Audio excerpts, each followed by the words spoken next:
শাহরুল ইসলাম sir, আপনার কাছে আমার জানতে চাই বিষয়, কোন ব্যক্তি যদি জান্নাতি হয় সে কি তার পরিবার বা পিতামাতার জন্য সুপারিশ করতে পারবে কিনা, আর যদি পারে এই বিষয়ে সহিহ হাদিস জানতে চাই। বিষয় হলো যে প্রথম কথা, সুপারির বিষয়ে আমাদের অনেক কুসংস্কার আছে বা শিরক পর্যায়ের বিশ্বাস আছে। আরবের লোকেরা ফেরেশতা, জিবরাইল, মিকাইল, আজরাইল, ফেরেশতাদের ইবাদত করে। কেন ফেরেশতারা সুপারিশ করবে? আমরা যদি তাদের খুশি করতে পারি, মানত করি, তাদের নামে গরু জবাই করে দিই, তারা খুশি হবে, তারা আমাদের সুপারিশ করবে। ফেরেশতারা সুপারিশ করবে, এটা সঠিক না ভুল? সঠিক, ফেরেশতারা সুপারিশ করবে। কিন্তু আরবের কাফেরদের বিশ্বাসটা সঠিক না ভুল? হ্যাঁ, আল্লাহ তাআলা কোরআনে বারবার এটাকে খণ্ডন করেছেন। কাম মিন মালাকিন ফিস সামাওয়াতি লা তুগনি শাফাআতুহুম ইল্লা মিন বা'দি আন ইয়া'যানা আল্লাহু লিমান ইয়াশাউ ওয়া ইয়ারদা। ফেরেশতা সুপারিশ করবে, কিন্তু আল্লাহর অনুমতি লাগবে, আল্লাহর খুশি লাগবে।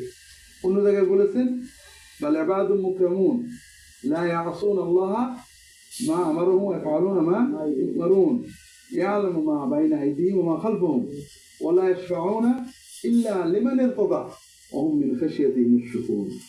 ফেরেশতাদেরকে ওরা ইবাদত করতো যে আল্লাহর সন্তান, আর তার ইবাদত করলে, তাদের ইবাদত করলে আমাদেরকে বাঁচাই নেবে, তরাই নেবে। আল্লাহ বললেন লা ইয়াশফাউনা ইল্লা লিমান ইরতাদা, তারা আল্লাহ যার পরে খুশি তাকে ছাড়া কারো সুপারিশ করবে না, অর্থাৎ ইচ্ছা করে নিতে পারবে না।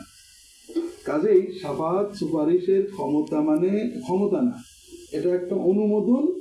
আল্লাহ যার পরে খুশি শুধু তাকে সুপারিশ করতে পারে, এবং যার জন্য অনুমতি দেবেন তারই। এখন একজনের প্রশ্ন হলো, তাহলে আর সুপারিশের দরকার নেই, আসার সুপারিশের কোনো দরকার নেই।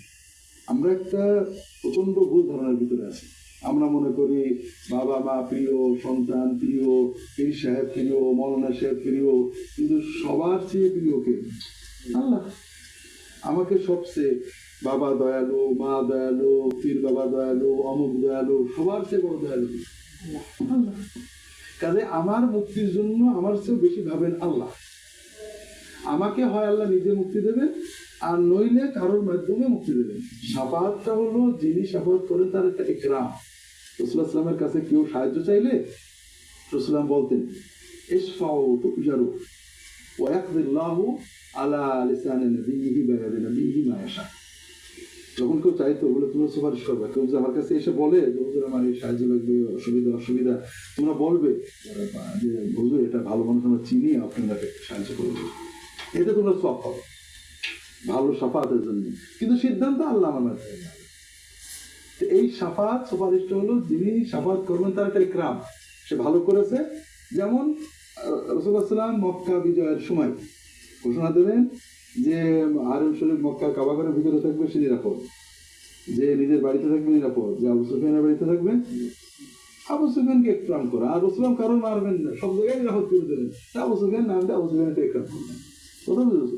আসল বিষয় হলো তোমার ব্যাপারে আল্লাহর সিদ্ধান্ত, যে আমার এই বান্দাটা তোমার ব্যাপারে সর্বোচ্চ সবকিছু জানেন কি? আল্লাহ।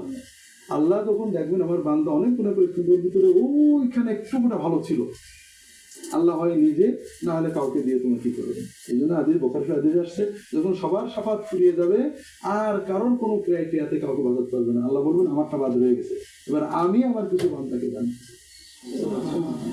আমাদের প্রবলেম হলো আমরা খালি বুঝি যে অমুক দয়াল, অমুক দয়াল, অমুক দয়াল, অমুক দয়াল, অমুক বাঁচিয়ে নেবেন। আসলে তো সবচেয়ে বড় দয়াল তিনি আমার মালিক, তিনি আমার সব জানেন। তিনি খুশি হলে কোনভাবে আমাকে নেবেন সেটা তিনি বুঝবেন। এটা হলো প্রথম বিষয়, শাফাআত বিষয়ক শিরক যেন আমরা না করি। দ্বিতীয় হলো যে শাফাআত সন্তান পিতামাতার জন্য শাফাআত করতে পারবে, এটা দুই রকমের। যেমন আমরা যখন ছোট বাচ্চা মারা যায় তার জন্য দোয়া করি আল্লাহুম্মা জাআলহু লানা শাফিআন মুশাফফা, এটা মাসনুন ওয়ারিদ হাদিসে আসছে, তার মানে তারা শাফাআত করতে পারবে। কত বুঝেছো? তো এটা অন্যান্য ক্রাইটেরিয়ার মতোই, যে তারা তাদের পিতামাতা যদি আল্লাহ তাআলার দেওয়া শর্ত পূরণ করে তা করতে পারে, এটুকু বোঝা যায়। আল্লাহু আ'লাম। এছাড়া একটা হাদিস আছে যেটা তোমরা জানো, হাফেজদের মান খারা আল কোরআন, যে কোরআন মুখস্থ করলো হালাল কালাম, এই হাদিসের সমাজগতভাবে দুর্বল, অত্যন্ত